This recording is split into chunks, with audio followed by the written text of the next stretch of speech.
Сәлеметсіздер ме? Бүгін біз 1916 жылғы ұлт-азаттық көтерілістің 20 сұрағымен танысамыз.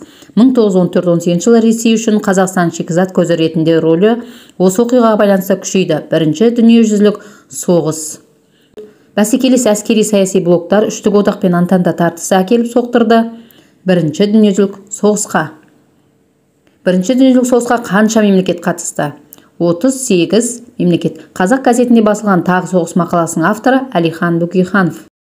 1907-1912 жылы Қазақстанға елдің Европалық бөлігінен қоныстандырылған адам саны 2.400.000. 1917 жылға қарай Қазақстанда қазақтардың тартып алған жердің көлемі 45 миллион десятинадан асады. Егер мемлекет мүддесі қырғыздарды құрбан етуді талап етсе, бұған қарсы шығудың керегі жоқ деп жазған газет Санкт-Петербургские ведомости. 1899 жылдан кейін қазақтар мен орыстар арасында этностық жанжалдар даладағы өмірдің сипатты белгісіне айналды деді Тұрар Рысқұлов. 1913 жылдың өзінде қазақ ұлтының өмір сүруінің өзі проблемаға айналды деп жазған Ахмет Байтұрсынов.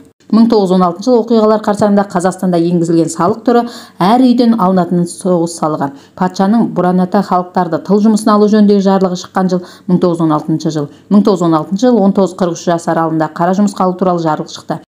1916 жылы 25 маусымда 1916 жылы ұлт-азаттық көтеріліске желеу болған себеп 19-дан 43 жасқа дейінгі адамдарды қара жұмысқа алу туралы патша жарлығы.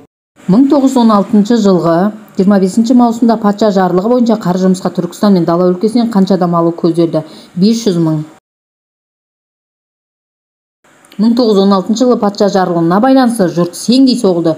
Түнде ұйқыдан, күндіз күлкіден айырылды деп жазды Міржақып Дулатов. 1916 жылы 26 шілдеде Куропаткин генерал-губернатор болып тағайындалған өлке Түркістан. 1916 жылы ұлт-азаттық көтерілісінің негізгі сипаты отаршылдыққа қарсылық. 1916 жылы 23 тамыздағы үстем тап өкілдерін қара жұмысқа алудан босату туралы жарлық шығарған генерал-губернатор Куропаткин. 1916 жылы ұлт-азаттық қозғалысының басты қозғаушы күші халық бұқарасы болды. 1916 жылы ұлт-азаттық қозғалысының идеясы империализмге, отаршылдыққа қарсылық. Сау болыңыздар, соңындағы тестін тапсырамыз.